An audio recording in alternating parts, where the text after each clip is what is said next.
హల్లెలూయా.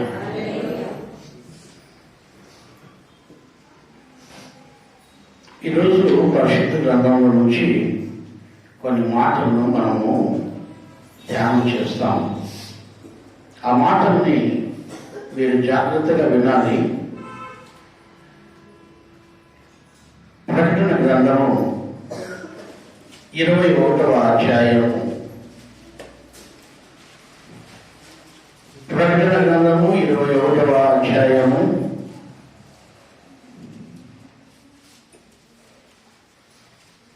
1వ వాక్యం నుంచి కొన్ని వాక్యాలు మనం ధ్యానం చేస్తాం. అంతటా నేను క్రొత్త ఆకాశమును క్రొత్త భూమిని చూచితిని. చూడండి, భక్తుడైన యోహాను క్రొత్త ఆకాశమును క్రొత్త భూమిని ఆయన చూస్తూ ఉంటున్నాడట. మన జీవితాల్లో మనం ఏం చూస్తామండి?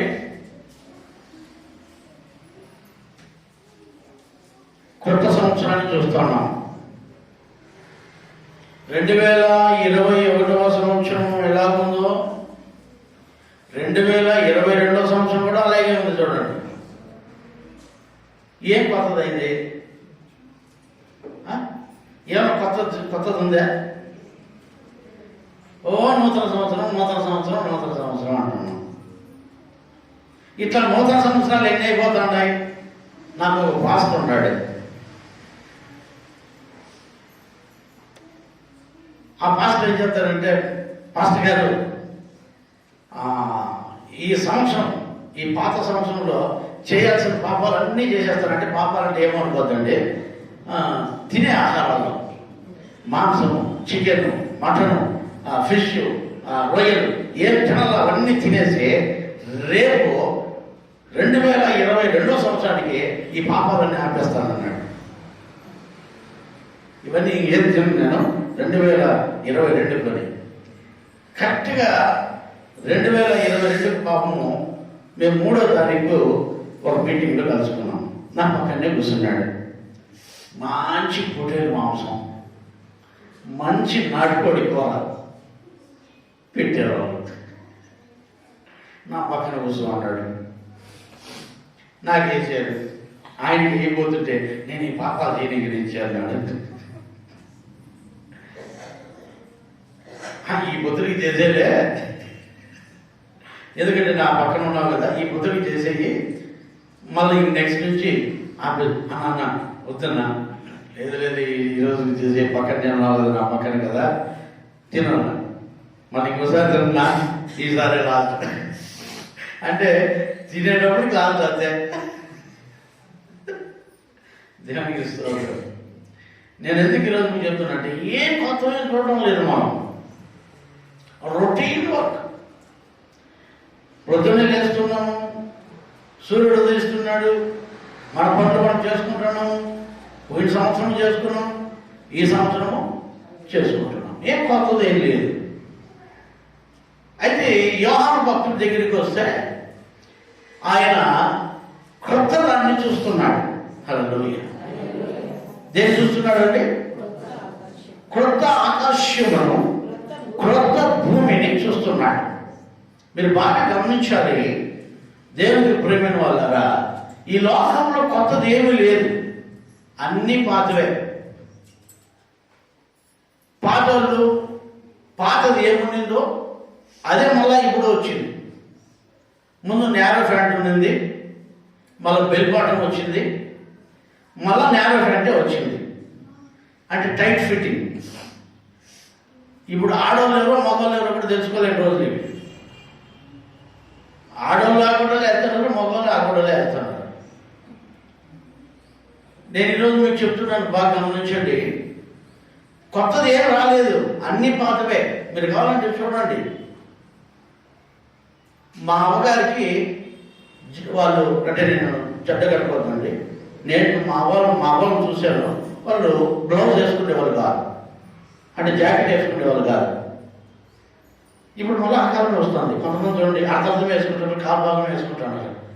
మనకు పూర్తిగా పోతుంది అది. అంటే ముందు ముందే ఇప్పుడు వస్తా ఉంది. మామూలుగా మా అవ్వలు నేను చూశాను. నా పెళ్ళికి కూడా మా అవ్వ వచ్చింది, అంటే మా నాయనమ్మ వచ్చింది. అప్పుడు కూడా ఆమె బ్లౌజ్ లేదు. అంటే ఆమె పురాతనమైనది. ఆమె ఎట్లా వాళ్ళకి బ్లౌజ్ లేకపోయినా కూడా ఏం కనపడదు అనమాట. అంత బాగా నీట్గా వాళ్ళ శారీని అట్లా సెట్ చేస్తారు, అంటే అంత మంచిగా కట్టుకుంటారు. ఇప్పుడు మనం ఏం చేస్తారంటే ఉన్నా కూడా తీకి వారేస్తారు.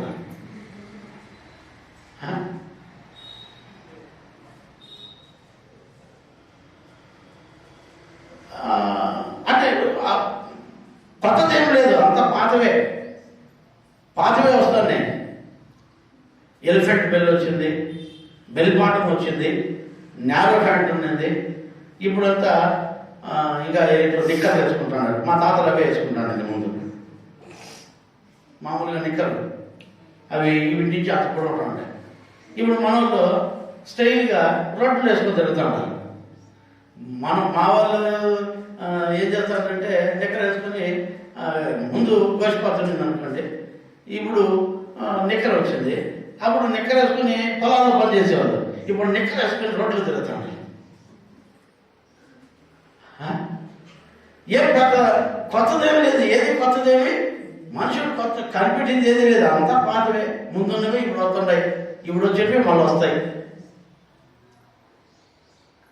అయితే యోహాను భక్తుడిని మనం చూస్తే ఆయన క్రొత్త ఆకాశాన్ని, క్రొత్త భూమిని ఆయన చూశాడంట. మీరు చూడండి, ఈ భూగోళంలో టూరిజం స్పాట్స్ కొన్ని ఉన్నాయి. ఆ టూరిజం పోయే వాళ్ళు ఒకసారి పోయి రెండోసారి పోయినట్టు అవే ఉంటాయి. మళ్ళీ నెక్స్ట్ ఏం ఉండదు వేరే. ఇదంతా చూసేసిందే కదా అని అనుకుంటాను. చూసేస్తే మళ్ళీ పెద్దకేమి దాని మీద ఇంట్రెస్ట్ ఉండదు. మనం అమ్మ అమెరికా అనుకుంటాం. ఒకసారి ప్లేస్ వస్తే బాగుంది అంతే అనుకుంటాం. మన ఇండియా కంటే బాగుంది, రోడ్లు బాగుంటాయి, బాత్రూములు బాగుంటాయి, రూములు బాగుంటాయి, బాగున్నాయి అనుకుంటాం. అంతే, తేడా ఏం లేదు. ఒకసారి చూసేసి ఉంటే పాతాయి. అయితే క్రొత్తది ఏమైనా ఈ లోకంలో మనకు ఏదైనా ఉందా అంటే, దేవుడు ఆదిలో ఏమి సృష్టించాడో అదే ఉంది, ఇంకేమి కొత్త రాలే. అయితే భక్తుడు మనకు ఇంట్రొడ్యూస్ చేస్తున్నది ఏంటంటే, క్రొత్త ఆకాశాన్ని, క్రొత్త భూమిని దేవుడు మనకు తెలియజేయమని చెప్తుంటున్నాడు. హల్లెలూయా. యోహాను భక్తుడు మనకు తెలియంది ఆయన మనకు తెలియజేస్తున్నాడు. క్రొత్త ఆకాశమును, క్రొత్త భూమిని నేను చూచితిని అంటున్నాడు. నిజంగా మన జీవితాల్లో మనం చూస్తే క్రొత్త వాటిని మనం చూడాలని ఇష్టపడుతూ ఉంటాం. క్రొత్త ప్రాంతాలు కావచ్చు, క్రొత్త ఏదైనా కూడా మనం చూడాలని. అదే తెలుగులో చెప్తారు కదా, కొత్త వింత పాత రోత అని. అంటే పాత పెండం రోత అయిపోతుంది, కొత్త పెండం వస్తే వింతగా ఉంటుందని. కొంతమంది చూడండి, కాదంటే పాత ఒకటి రోత అయిపోతాడు. ఏమంటే బోరు కొట్టేసినావు నువ్వు, బోరు కొట్టేసినావు అని. పాతది రోత అయిపోతూ ఉంటుంది, కొత్తది వింత అయిపోతూ ఉంటుంది. కాదండి, అది కాదు మనకు కావాల్సింది. మనకు దేవుడు నూతన ఆకాశమును, నూతన భూమిని దేవుడు మనకి ఇవ్వాలని ఇష్టపడుతున్నాడు.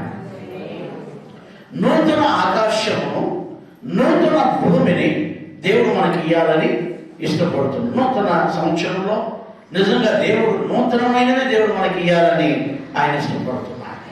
నూతనవి దేవుడు మనకు ఇంట్రొడ్యూస్ చేస్తున్నాడు. ఈరోజు దేవుని వాక్యం అంటున్న దేవునికి ప్రేమైన వాళ్ళరా, అక్కడ వాక్యం చెప్తుంది, దేవుని స్తోత్రం. అక్కడ ఏం జరుగుతుందంట చదవని మాటని. అంతటా నేను క్రొత్త ఆకాశమును, క్రొత్త భూమిని చూచితిని. హల్లెలూయా. యెషయా గ్రంథము 65వ అధ్యాయము 17వ వాక్యం మనం చూస్తే, యెషయా గ్రంథము 65:17 అక్కడ ఒక మాటను నేను మీకు చెప్తాను, చూడండి. ఇదిగో నేను క్రొత్త ఆకాశమును, యెషయా ఎన్నో యుగాలకు ముందు రాసేసాడు. యోహాను భక్తుడు ఇక్కడ చూస్తున్నాడు, యెషయా భక్తుడు ఎప్పుడో చూసేశాడు. హల్లెలూయా, హల్లెలూయా. అమ్మా, నేను ఈరోజు మీకు చెప్తున్నాను, యెషయా భక్తుడికి కనిపించిన నూతన భూమి, నూతన ఆకాశం, యోహాను భక్తుడికి కనిపించిన నూతన భూమి, నూతన ఆకాశం నువ్వు నేను కూడా చూడాలి. Praise the lord. Hallelujah, hallelujah, hallelujah. ఇక్కడ వాక్యం చెప్తుంది, యెషయా భక్తుడు రాస్తున్నాడు అక్కడ, ఇదిగో నేను క్రొత్త ఆకాశమును క్రొత్త భూమిని సృజించుచున్నాను. మునుపటివి మరుగబడును, జ్ఞాపకమునకు రావు. చూడండి, యెషయా భక్తులతో దేవుడు చెప్తున్నాడు, ఎప్పుడు యోహాను భక్తుడు చూడకముందే. హల్లెలూయా. నేను ఈరోజు మీకు చెప్తున్నాను, దేవుడికి ప్రేమైన వాళ్ళరా, యెషయా భక్తుడికి దేవుడు కొన్ని యుగాలకు ముందే చూపించాడు. నేను నూతన ఆకాశమును, నూతన భూమిని సృష్టిస్తున్నాను, ఈ పాతవికి ఉండవు, ఇవి గతించిపోతాయి, ఇవి ఉండవు అని. ఈ నూతన పాత సంవత్సరం గతించి వెళ్ళిపోయినో, ఈ భూమి ఆకాశం కూడా గతించిపోతుంది. మీరు చూడండి, మనకు 2021 సంవత్సరం ఏదైనా గుర్తుందంటే ఏమి గుర్తుండదు, కరోనా తప్ప. మన పిల్లలకు కూడా చెప్పాల్సిందే అది. 2000 మా తాతలు చెప్తారు, గెజికర్ వచ్చింది, గెజికర్ వచ్చింది అని చెప్పారు. కానీ ఆ గెజికర్ ఎట్లనో మనం చూడలే. అప్పుడు చిన్న పిల్లలు, అప్పుడంతా బావి నిండా నీళ్ళు ఉన్నాయంట. బావి నిండా నీళ్లు ఉన్నా కూడా గెజికర్ కూడా ప్రకటించింది ప్రభుత్వం. ఇప్పుడు 1000 అడుగుల లోపల బోర్లో నీళ్ళు అయిపోయినప్పుడు గెజికరు లేదు. భూమిలో 1000 అడుగుల లోపల ఒక సుక్క నీళ్ళు లేకపోయినా కూడా కరువులేవి ప్రకటించడం లేదు. నేను ఈరోజు మీకు చెప్తున్నాను, బాగా గమనించండి. మలేరియా వచ్చింది, ఊరంతా కొట్టుకొని పోయింది అన్నారు. ఊరు ఊళ్ళే ఖాళీ అయిపోయినాయి, అందరూ చచ్చిపోయారు అప్పుడు అని. కానీ ఇప్పుడు మలేరియా కాదు కదా, దాని తాత వచ్చినా కూడా. ఇప్పుడు చూడండి, కాదంటే మీరు కరోనాకు కొన్ని లక్షల మంది చచ్చిపోయారు, కానీ జనాలు మాత్రం తగ్గల.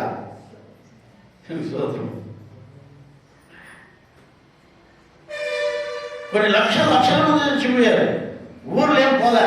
అప్పుడు ఊర్లోనే ఖాళీ అయిపోయేటివి, ఎందుకంటే జనాభా తక్కువ అప్పుడు. ఇప్పుడు జనాభా ఎక్కువ. నేను ఎందుకు ఈరోజు మీకు చెబుతున్నానంటే, యెషయా భక్తుడు ఎంత గొప్పవాడంటే, దేవుడు అప్పుడే ఆయనకు చెప్పాడు, ఈ పాతవన్నీ గతించిపోతాయినైనా, ఈ శపింపబడిన భూమి ఆకాశం ఏమీ ఉండదు, ఇంకా అవన్నీ కూడా నేను నూతనంగా చేస్తున్నాను అని యెషయా భక్తునికి అక్కడ దేవుడు చూపిస్తూ ఉంటున్నాడు. అదే యెషయాలో 66:22 కూడా చదవండి. 66:22. నేను సృజింపబోవు క్రొత్త ఆకాశములు క్రొత్త భూమియు లయము కాక నా సన్నిధిని నిలుచున్నట్లు నీ సంతతియు నాకు అర్థం కాదు. నీ సంతతి, హల్లెలూయా. నీ సంతతి అంతా కూడా చదవండి, నీ నామమును నిలిచినప్పుడు కూడా తెలుస్తుంది.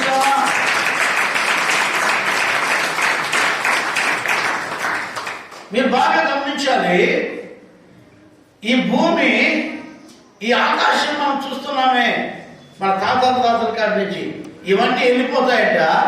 అయితే దేవుడు సృష్టించబోయే నూతన భూమిని, నూతన ఆకాశము, అది సదాకాలమైన సన్నిధిలో నిలిచి ఉంటుందంట. Praise the lord.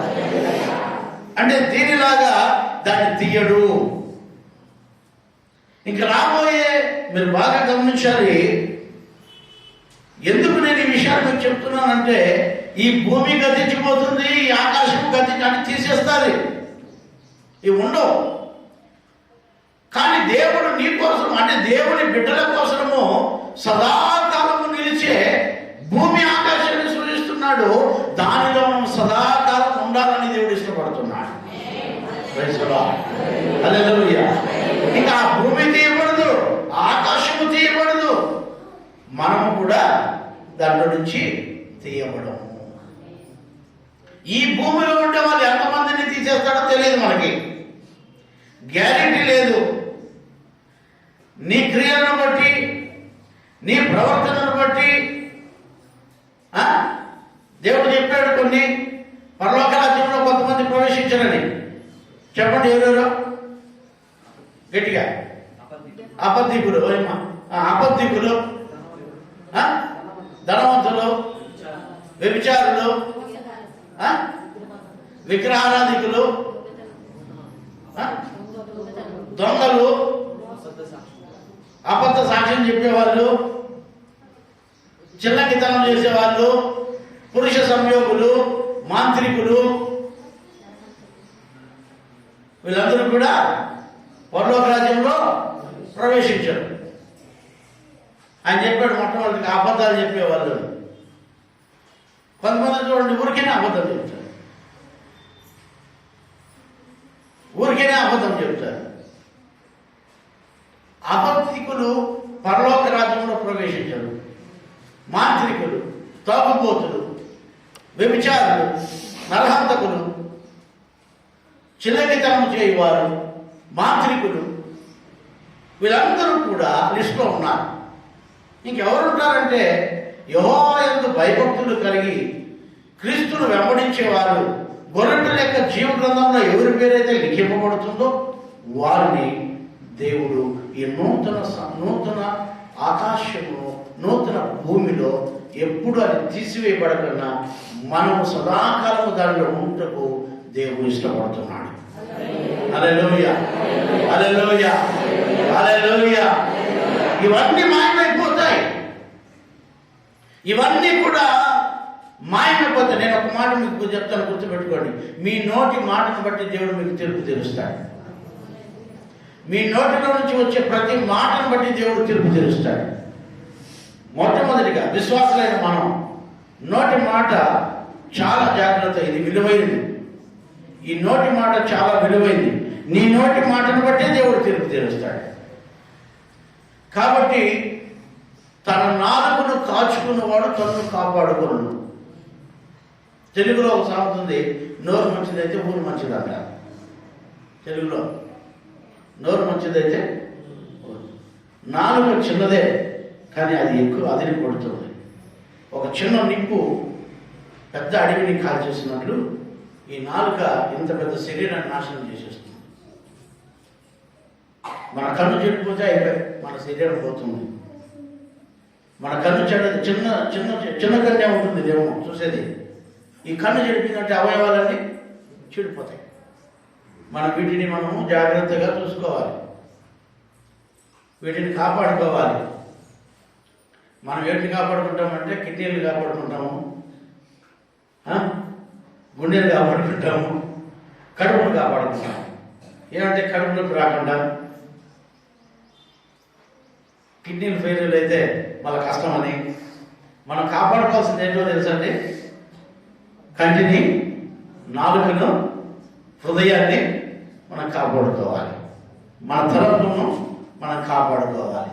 వీటన్నింటినీ విడిచిపెట్టేసి మనం ఏవి కాపాడుకుంటామంటే వాటిని కాపాడుకుంటాం.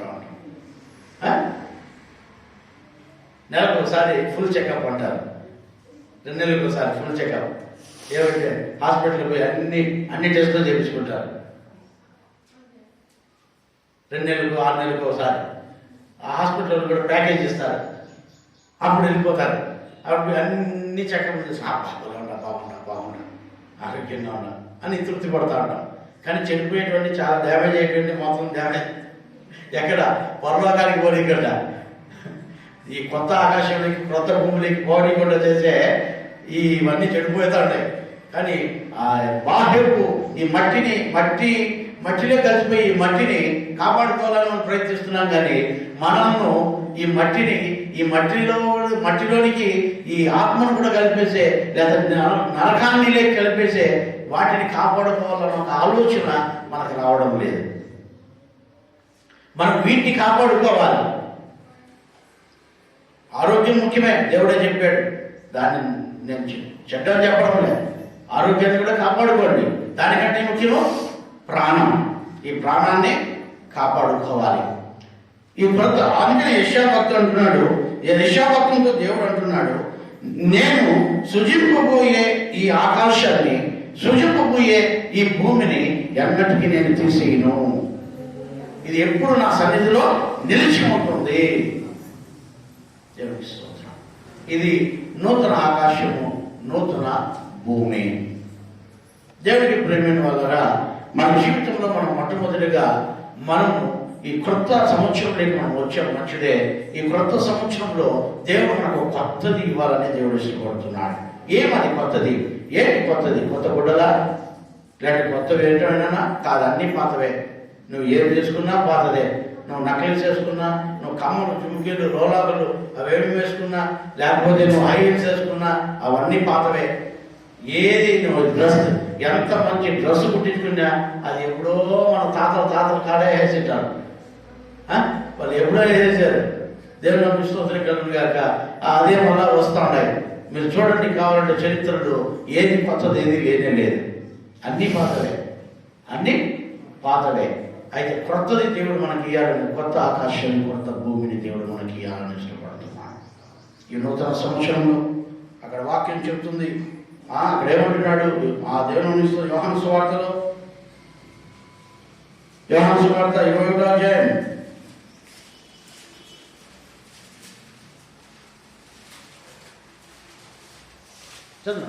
చదువు కట్టించదు.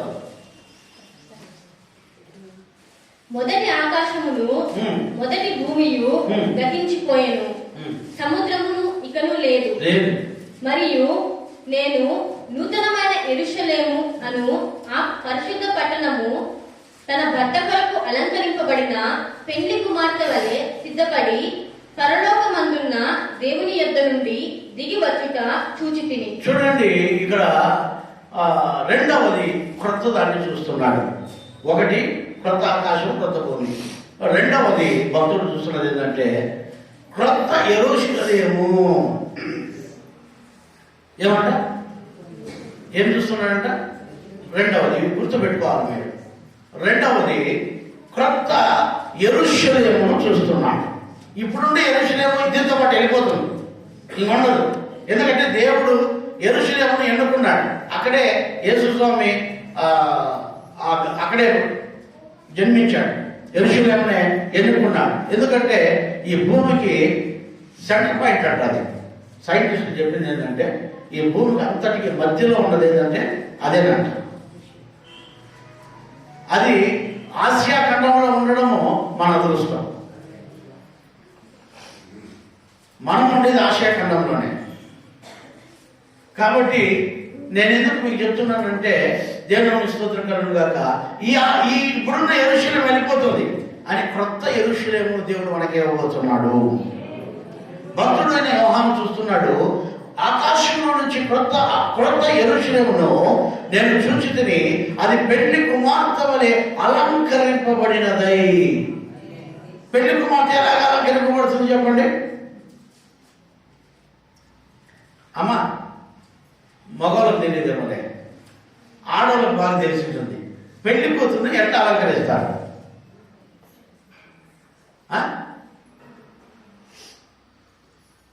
సిరిపిండి చీర ఒకటి కట్టి, ఏమ్మా మగ మందంతా మసి పూసుకొని, ఎన్నికలంతా చిపిరిగా వేసుకొని,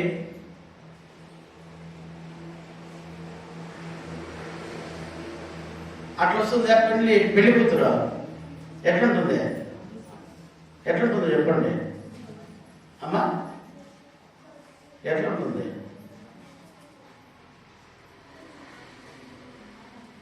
ఏమ్మా మీరంతా పెళ్లిళ్ళు చేసుకున్నారా లేదా? ఎట్లా ఉంటారు? దగ్గర మెరుస్తూ అంటారు చూడండి, చెమికీలు వేసుకొని.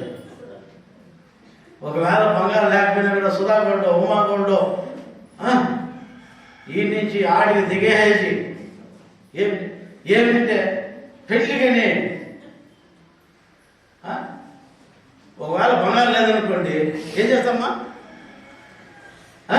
సుధా గోల్డ్ కొనే అవకాశం లేకపోయినా దాన్ని రెంట్ కన్నా తెచ్చుకుంటాం.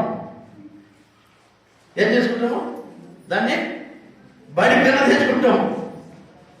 బాడీ కన్నా తెచ్చుకొని పొద్దు చేసుకొని అందరిలో మెరుస్తూ ఉంటాం.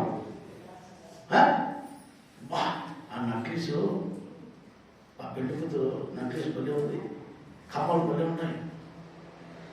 ఆడ మనిషిని ఎవరు చూడరు, ముక్కు ఎట్లుంది, మూతి ఎట్లుంది, బుద్ధి ఎట్లుంది అని. ఆయన వేసుకుంటే ఫోటోలు అబ్బా ఆయన అని చూస్తాను అమ్మ. ఎందుకంటే పెళ్లి కూతురు యొక్క అలంకరణ చూస్తాం. ఇప్పుడు మన క్రిస్మస్ వచ్చింది, మనం ఎందుకు ఈ గోళంలోనే బొమ్మలు అయిపోవచ్చు కదా? ఎందుకు డెకరేషన్ చేసాం చెప్పండి? అలంకరణ, ఒక అలంకరణ. క్రిస్మస్ అంటే ఒక స్పెషల్. పాతగా ఉండకూడదు. అంటే ఏంటంటే ఆ పండగ వాతావరణాన్ని మనం కల్పించుకుంటాం. అవునా కదా? పండగ వాతావరణాన్ని మనం కల్పిస్తాం. పెళ్ళిలో కూడా ఎంత హంగామా చేస్తాం చెప్పండి? పెళ్ళిలో చాలా హంగామా చేస్తాం. డబ్బు కదా చూడడం, ఆలోచించాం. పెళ్ళయ్యా పెళ్ళయ్యా అంటాం. ఆ పెళ్లిలో ఎక్కువ ఎవరి పైన ఫోకస్ చేస్తాం? పెళ్లి పోయి పెళ్లి కొడుకు పైన, పెళ్లి కూతురు పైన మనం ఫోకస్ చేస్తాం. ఎంత అలంకరింపబడ్డారు, ఎంత అలంకరణగా ఉండారు, ఎంత మంచి బట్టలు వేసుకున్నారు, ఎంత మంచి వచ్చిన వైద్యుర్యాలు, లేకపోతే వాళ్ళకు ఎలాగో వాళ్ళు అలంకరింపబడ్డారు అని మనం చూస్తూ ఉంటాం. అయితే ఇక్కడ మీరు చూడండి, పెళ్లి కూతురును అలంకరించినట్లుగా యెరూషలేమును అలంకరింపబడిందట. ఆమేన్, హల్లెలూయా. నూతన యెరూషలేము పెళ్లి కుమార్తె వలె అలంకరింపబడి ఉన్నది. దేవునికి ప్రియమైన వాళ్ళరా,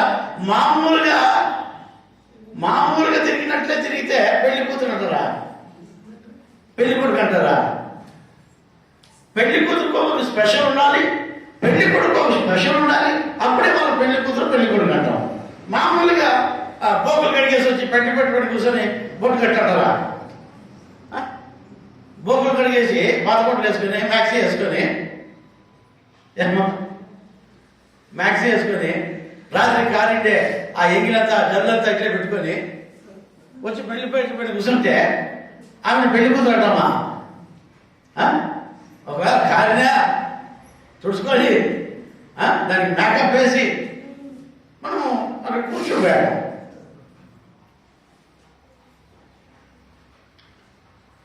జాగ్రత్తగా గమనించాలి. దేవునికి ప్రియమైన వాళ్ళ మన జీవితంలో మనం నేర్చుకోవాలి. పట్టుకొని ఆ పెళ్లి కూతురును అలంకరించినట్లుగా ఆ యెరూషలేమును, నూతన యెరూషలేమును అలంకరింపబడి పరలోకం నుంచి భూమి మీదకి దిగి వచ్చుట నేను చూచితిని. దేవునికి ప్రియమైన వాళ్ళరా, నిజంగానే అక్కడ ఒక మంచి అలంకరణ దేవుడు కోరుతున్నాడు. హల్లెలూయా. యెరూషలేమును దేవుడు అలంకరించాడు. ఎట్లా అలంకరించాడంటే ఆయనకు ఇష్టం వచ్చినట్లుగా. Praise the Lord. చదువు. నూతనమైన యెరూషలేము అను ఆ పరిశుద్ధ పట్టణము తన భర్త కొరకు అలంకరింపబడినదా పెళ్లి కుమార్తె వలె సిద్ధపడిందట. చూస్తారా? ఎవరి కోసం అలంకరింపబడింది? భర్త కోసం అలంకరింపబడింది. అమ్మా, నేను మీకు ఈరోజు సంఘానికి చెప్పేది ఏంటంటే, నీ భర్త కోసం నువ్వు ఎంత అలంకరించుకున్నా తప్పేమీ లేదు. నీ భర్తకి ఇష్టం వస్తే, నీ భర్తకి ఎట్లా ఇష్టం ఉంటే అట్లా అలంకరించుకో. ఊరోళ్ళు చూడాలని అలంకరించుకొని ఊరంతా కాదు.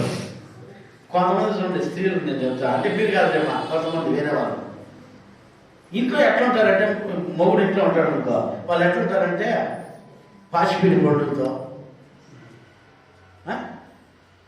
పాచిపోయిన అంటే బొండ్లు కూడా తోటలేదు, పాచిపోయిన బొండ్లతో చిప్పుడు గిప్పుడు తలకాయతో ఉంటాడా? వాడు అక్కడ పోతాడా? చూసి వీళ్ళు అప్పుడు రెడీ అయ్యేదైతే రెడీ, అప్పుడు రెడీ అయ్యి సంతకు పోతారండి. ఆ రోడ్లో అంటే అంత అలంకరింపబడి ఉంటుంది. వీడు సాయంత్రం ఇంటికి వద్దామంటే ఈ సిప్పు తలకాయ కనిపిస్తూ ఉంటుంది, ఈ పాసిపిక్ పండ్లే కనిపిస్తున్నాయి. ఇప్పుడు నోట్లో కంపు, నోరు తెచ్చి మాట్లాడితే అమ్మ ఈ పాసిపిక్ కంపు కొడుతూ ఉంటుంది వాడికి. ఈ ఇంటికి ఏం చేయలే, ఆడపోతే బతుకు కొంతసేపు పక్కన బాగా ఉంటాడు.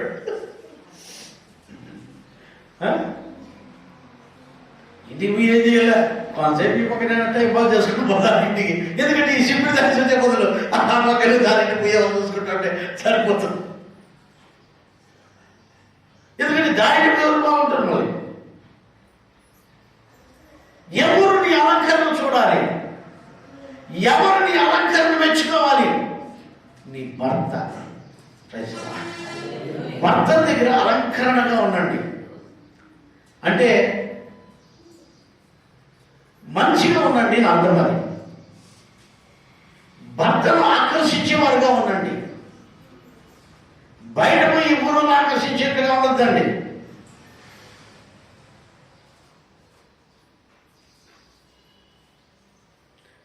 దేవుని వాక్యం మీకు సెలవిస్తుంది,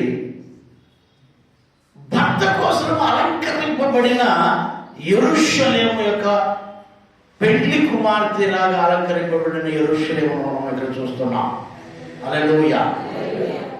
మీ భర్త కోసం మీరు అలంకరింపబడండి. అయితే సంఘము ఎవరి కోసం అలంకరింపబడాలి? మన భర్త అయిన యేసయ్య కోసం మనం అలంకరింపబడాలి.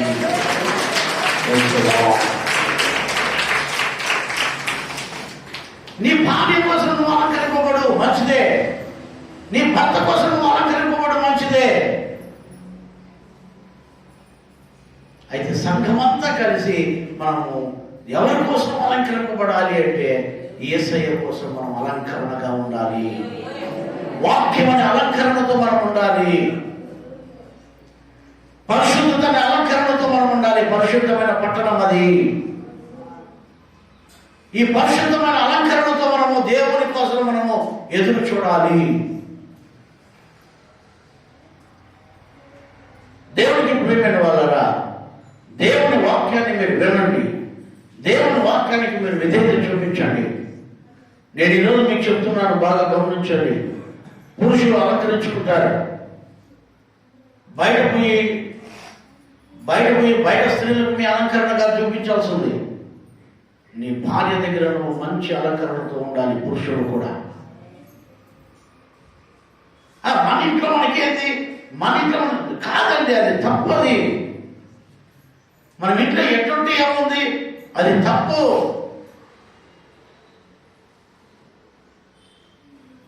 నువ్వు నీ పని పాటలన్నీ చక్కదిద్దుకొని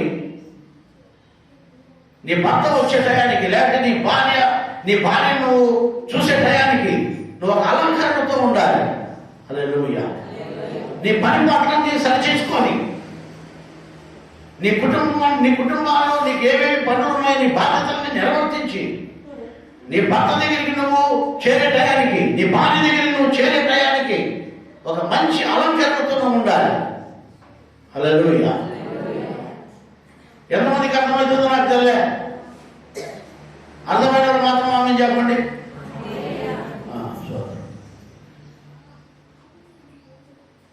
ఇక్కడ మీరు జాగ్రత్తగా గమనిస్తే యెరూషలేము ఇప్పుడు అలంకరింపబడుతున్నది. నూతన యెరూషలేము అది. ఈ పాత యెరూషలేము మాయమైపోతుంది. కొత్త యెరూషలేము ఆమె భర్త కోసము ఇప్పటి నుంచి అలంకరింపబడుతున్నది. జాగ్రత్తగా గమనించాలి. ఇప్పటి నుంచి నువ్వు అలంకరింపబడకపోతే నా దేవుడు నిన్ను ఇష్టపడడు. హల్లెలూయా. నీలో ఒక అలంకరణ కావాలని దేవుడు ఇష్టపడుతున్నాడు. చెప్పలేదు, నీకున్న భాష తీరును మార్చుకోమని చెప్పలేదు, నీకున్న శరీర ఆకృతిని మార్చుకోమని దేవుడు చెప్పలేదు. నీకున్న చెడును మార్చుకోమని మాత్రమే దేవుడు చెబుతున్నాడు.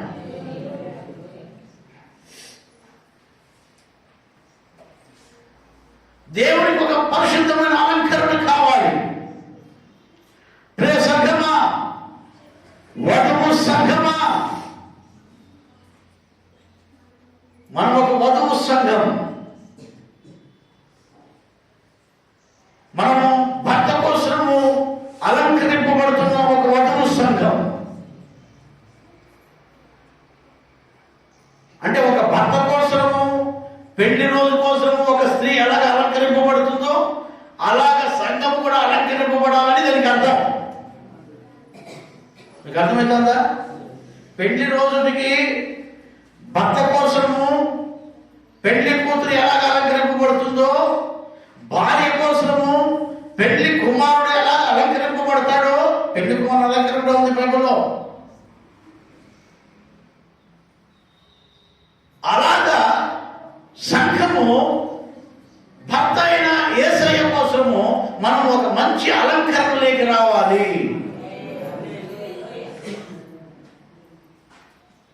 దేవుని యందు భయభక్తులు కలిగే అలంకరణ, దేవునికి లోబడే ఒక అలంకరణ, దేవుని మాట ప్రకారం నడిచే ఒక అలంకరణ. ఇక్కడ వాక్యం చదవని మాటని తన భర్త కొరకు 2 పేతురు 3:13 2 పేతురు 3:13 అక్కడ చదివితే చదవండి. అయినను మనం ఆయన వాగ్దానమును బట్టి క్రొత్త ఆకాశముల కొరకును క్రొత్త భూమి కొరకును కనిపెట్టుచున్నాము. వాటి యందు నీతి నివసించును. నీతి అనే అలంకరణ. ఈ క్రొత్త ఆకాశానికి ఏం కావాలి?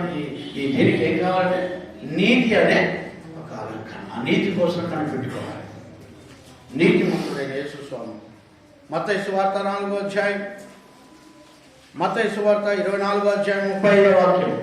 24:35. ఆకాశమును భూమియు గతించును గాని, ఆకాశం భూమి గతించిపోతుంది గాని నా మాటలు ఏ మాత్రమును గతింపవు. తప్పడు కూడా చూపించండి. ఈ ఆకాశం, ఈ భూమి గతించిపోతాయి.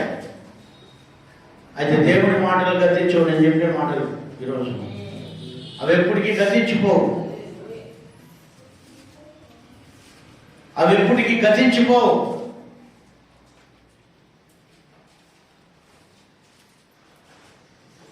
ఇక్కడ వాక్యం చెప్తుంది, యెషయా గ్రంథంలో 52వ అధ్యాయము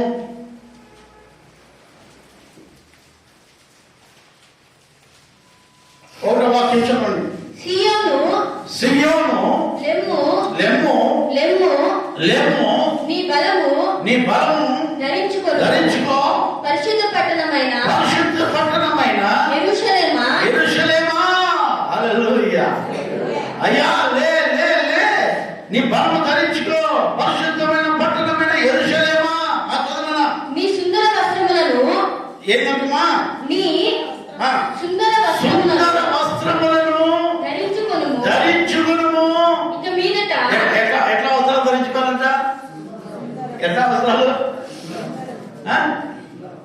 ఎట్లాంటివి? మర్చిపోయేటివా? లేకపోతే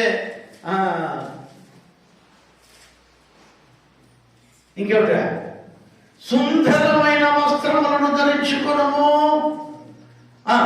ఇక మీదట సున్నతి పొందని వాడొక్కడైనను అపవిత్రుడొక్కడైనను నీ లోపలికి రాడు.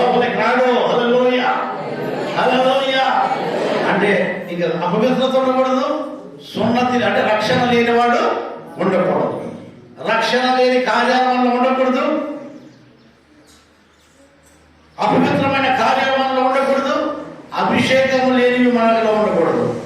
అంత అభిషేకింపబడిన వారమై ఉండాలి. హల్లెలూయా. హల్లెలూయా. సుందర వస్త్రములను ధరించుకొనుము.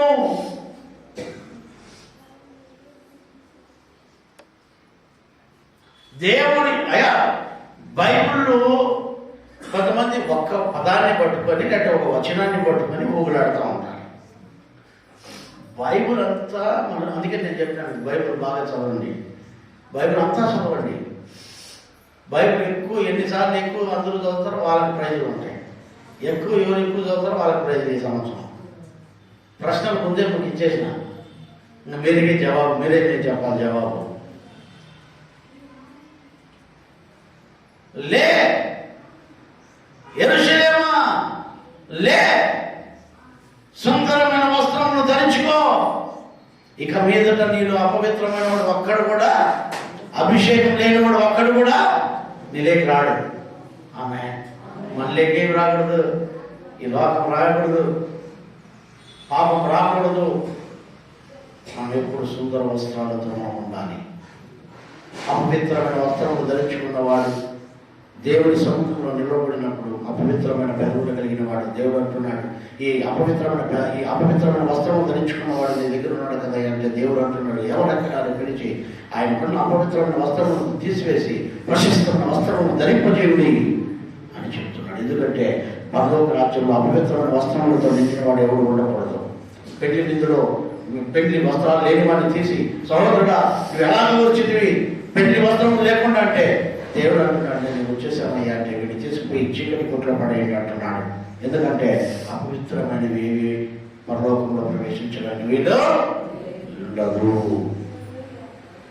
పరిశుద్ధులై ఉండాలి, అలంకరింపబడిన వారమై ఉండాలి, దేవుని దగ్గర అలంకరణతో రావాలి. దేవుని నామస్తున్నారు. కొంతమంది అయితే ఆదివారం నీళ్లు కూడా పోసుకుంటారు. అంటే మీరు కాదేమో, కొంతమందికి అంత చెప్తాడు. ఆదివారము పరిశుద్ధ ఆరాధన వెళ్తున్నాం కదా, పరిశుద్ధంగా వెళ్దామని నీళ్ళు కూడా కొట్టుకోరు, బాగా నిద్రపోతారు.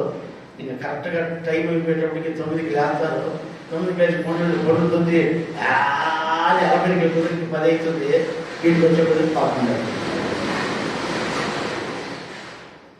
వీటికి వచ్చే కుదిరికి 11 అవుతుంది. కొంతమంది అయితే నిద్రపోతులు వస్తారో ఈడ బాగా నిద్రపోతారు. మనం అందుకే లే, నువ్వు లేచి నీ బలం ధరించుకో, బలం తెచ్చుకో, ప్రశస్తమైన ఆ అలంకరణతో కూడిన వస్త్రాలు ధరించుకో. నీలో అపవిత్రమైనది ఉండదు. ఇంకా 61వ అధ్యాయం యెషయా గ్రంథం 10వ వాక్యం 61:10. శృంగారమైన పాగా ధరించుకొనిన పెండ్లి కుమారుని రీతిగాను ఆభరణములతో ఏ వర్ణములు? ఆభరణములు అంటే ఆభరణాలు అంటే తెలుసా మీకు? ఏంటి?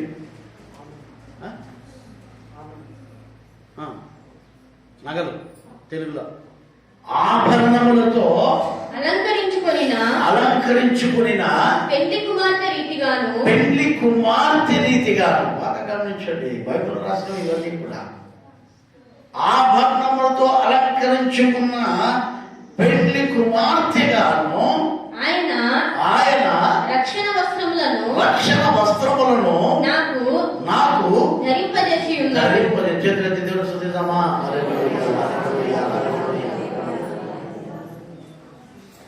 దేవుడు నీకు రక్షణ వస్త్రాన్ని ధరింపజేస్తున్నాడు.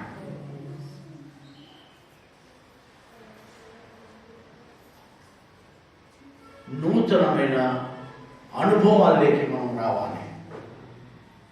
యోహాను సువార్త మనం చూసినట్లయితే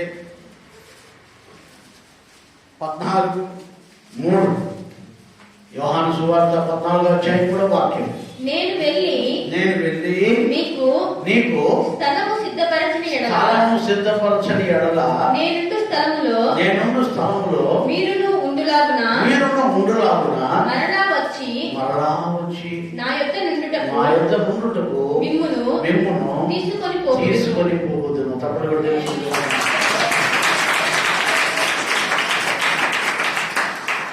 దేవుడు మన కోసం ఏం సిద్ధపరుస్తున్నాడంట? స్థలములను. మన పిల్లల కోసం మనము స్థలాలు, ఇండ్లు, భూములు, బంగారు ఇవన్నీ అన్ని సిద్ధపరుస్తూ ఉంటాం కదా. అయితే పిల్లలకు బాగుండాలా, పిల్లలకు అన్నీ ఉండాలని. మనకే కాదు ఆలోచన, దేవునికి కూడా ఆలోచన ఉంది. మన కోసం ఏం సిద్ధపరుస్తున్నాడు దేవుడు? స్థలములను సిద్ధపరుస్తున్నాడు. నీ కోసం, నా కోసం దేవుడు, నువ్వు నివసించడానికి, నేను నివసించడానికి మనకు దేవుడు స్థలాలను ఇవ్వబోతున్నాడు.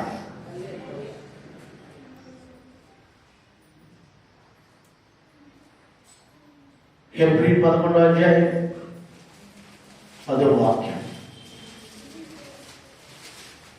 హెబ్రీ 11వ అధ్యాయం. ఏలయనగా దేవుడు దేనికి శిల్పియు నిర్మాణకుడై ఉన్నాడో పునాదులు గల ఆ పట్టణము కొరకు అబ్రహాము ఎదురు చూచుచుండెను. హల్లెలూయా. పునాదులు కలిగిన పట్టణము కోసము అబ్రహాము ఎదురు చూసినట్లు మనం కూడా దేవుని పట్టణం కోసం మనం ఎదురు చూడాలి.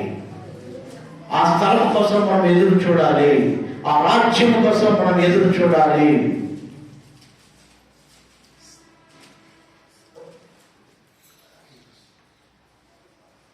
దేవుని కోసం మనం ఎదురు చూడాలి. ఇక్కడ వాక్యం చెప్తుంది.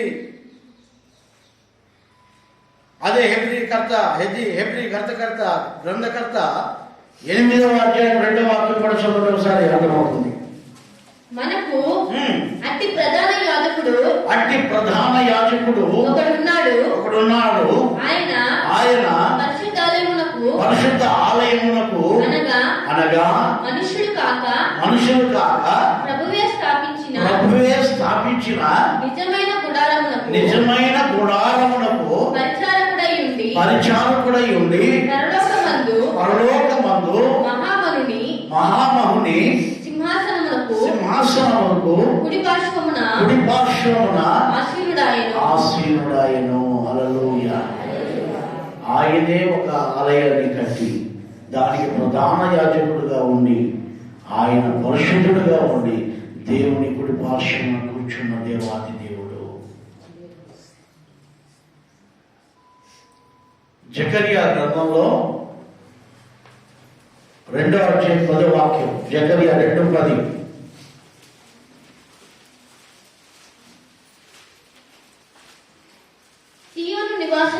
సియోను నివాసులారా నేడు వచ్చి మీ మధ్యను నివాసము చేతును సంతోషముగా నుండి పాటలు పాడుడి. చూడండి, దేవుని కోరిక ఎంత తెలుసా? ఆయన వచ్చి మన మధ్యలో నివాసం చేయాలని. అందుకనే ప్రకటన గ్రంథం 21వ అధ్యాయంలో ఆయన అంటాడు, నేను నరులతో నివాసం చేయాలని, వారితో కాపురం చేయాలని ఆశిస్తున్నాను అంటున్నాడు. నూతన యెరూషలేము దిగి వచ్చేదే కాదు, ఆ దేవాది దేవుడు కూడా దిగి వచ్చి ఆ నూతన యెరూషలేములో నిన్ను, నన్ను, నీతో, నాతో ఆయన నివాసము చేయాలని, కాపురం ఉండాలని ఆయన ఇష్టపడుతున్నట్లు అక్కడ యోహాను భక్తుడు రాశాడు. చదువు మాటని. ఇదిగో దేవుని నివాసము మనుషులతో కూడా ఉన్నది. ఆయన వారితో కాపురం ఉండడం. తప్పకుండా దేవుడు రాస్తాడు, నేనే నీతో కూడా ఉంటానని. దేవుడు చెప్పేసాడు ముందే, నేను మనుషులతో ఉండాలని ఇష్టపడుతున్నాను. ఈరోజు దేవుని వాక్యం వింటున్న దేవుని ప్రేమైన వాళ్ళారా, మీ జీవితాల్లో మీరు మంచిగా దేవుడు మీతో ఉండాలని దేవుడు ఇష్టపడుతున్నాడు. దేవుడు మీలో ఉండాలని ఇష్టపడుతున్నాడు. దేవుడు మీతో జీవించాలని ఇష్టపడుతున్నాడు. అయితే మనము ఆయన దగ్గర అలంకరింపబడిన వారమై ఉన్నామా? ఆయన ఇచ్చిన ప్రశస్తమైన వస్త్రములు ధరించుకున్న వారమై ఉన్నామా? ఆయనకు సరిపడ్డగా మనం అలంకరింపబడి ఉన్నామా? ఒకసారి మనల్ని మనమే పరిశీలించుకోవాలి. అయితే దేవుడు అంటున్నాడు, నేను నీతో నివాసము చేయాలని ఇష్టపడుతున్నాను. యోహాను సువార్త 1వ అధ్యాయము 14వ వాక్యము. యోహాను సువార్త 1వ అధ్యాయము 14వ వాక్యము. ఆ వాక్యము శరీరధారి అయి కృపాసత్య సంపూర్ణుడుగా మన మధ్య తప్పని తెలుస్తుంది. దేవుడు ఎక్కడున్నాడు? దేవుడు ఎక్కడ ఉండాలనుకుంటున్నాడు? గిరుములపై సెలవులపై ఆశ్రయుల దేవుడు, పరలోకంలో అతి పరిశుద్ధమైన సింహాసనం కూర్చున్న దేవుడు మన మధ్యలో ఉండాలని ఇష్టపడుతున్నాడు. హల్లెలూయా. నరులమైన మన మధ్యలో ఆయన ఉండడానికి ఇష్టపడుతున్నాడు. నువ్వు కోల్పోగలవా? ఆయనను ఆకర్షించగలవా? నీ అలంకరణతో, పరిశుద్ధమైన అలంకరణతో ఉంటే ఖచ్చితంగా దేవుడు నీ ఎదుకు వస్తాడు. ఆమేన్, ఆమేన్. ఇక్కడ వాక్యం చెప్తుంది, యోహాను సువార్త 14వ అధ్యాయం 23వ వాక్యం, 14:23. యేసు ఒకడు నన్ను ప్రేమించిన ఎడల వాడు నా మాట గైకొనును. చూడండి, ఏమి అలంకరణ? దేవుని ప్రేమించే వాళ్ళు ఉండాలా? దేవుడికి స్తోత్రం. ఇప్పుడు భార్య భర్తలు అనేవాళ్ళు ఒకరినొకరు ప్రేమించుకుంటేనే భార్య భర్తలుగా ఉంటారు. మొగుడు అట్లా పోతేనే మొగుడు గురించి ఊరంతా చెప్పేసి వచ్చేయండి ఇంటికి. ఏమిటి నా మొగుడు ఇట్లా వాడు, నా మొగుడు అట్లా వాడు, నా మొగుడు వాడు అని ఎంత మంచి ఏం ప్రేమిస్తాను చూడండి మొగుడిని. ఒక ఆయన పెట్టే పొద్దునే పాలు తెస్తాడు అప్పుడు, వాడికి రోజు చెప్పేదంట, ఏమని? నా మొగుడు రాత్రి కొట్టాడు, నా మొగుడు రాత్రి తిట్టాడని. వాడు విని ఎందుకు నువ్వు వాడితో ఉంటావు, రాడా ఆయనకి ఎట్టిపోదామన్నాడు.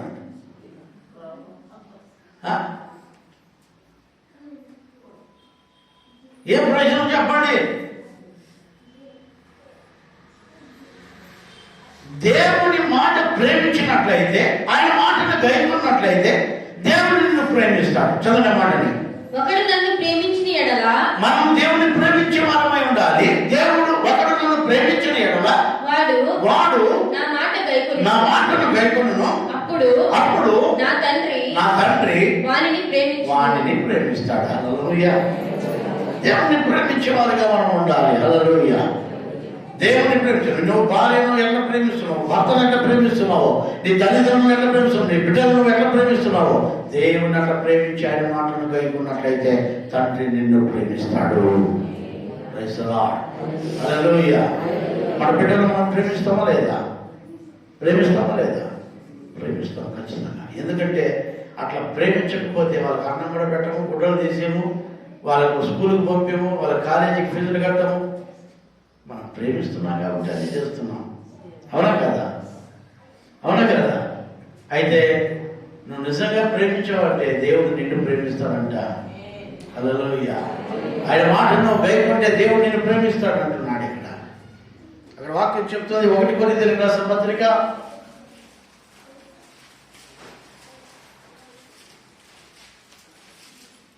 15వ అధ్యాయం 26వ వాక్యం. 1 కొరింథీ 15:26. కడపట నశింపజేయబడు శత్రువు మరణము. దేవుడు సమస్తమును క్రీస్తు పాదముల కింద లోపరిచి ఉంచాడు. హల్లెలూయా. సమస్తము ఎవరి పాదాల కింద ఉందంట? యేసయ్య పాదాల కిందనే ఉంది. మీరు ఇది మర్చిపోకూడదు. అందుకని యోహాను భక్తుడు ప్రకటన గ్రంథంలో రాస్తాడు, నేను మీతో కాపురం ఉంటాను, నేను మీతో నివసిస్తాను అంటూ ఏం రాస్తాడు చూడండి ఆ మాటలు. ఆయన వారితో కాపురం ఉండును, ఆయన ప్రజలైందురు, దేవుడు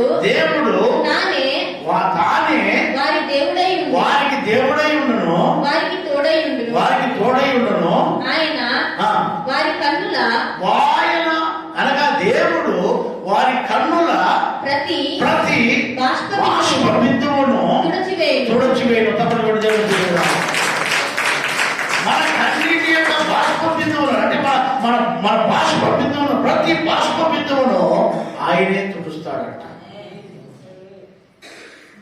చూడండి, భార్య ఒక పక్క ఏడుతుంటే భర్త పట్టించుకోడు, వాడు ఆ పక్క మరుగుడు అనుకుంటాడు.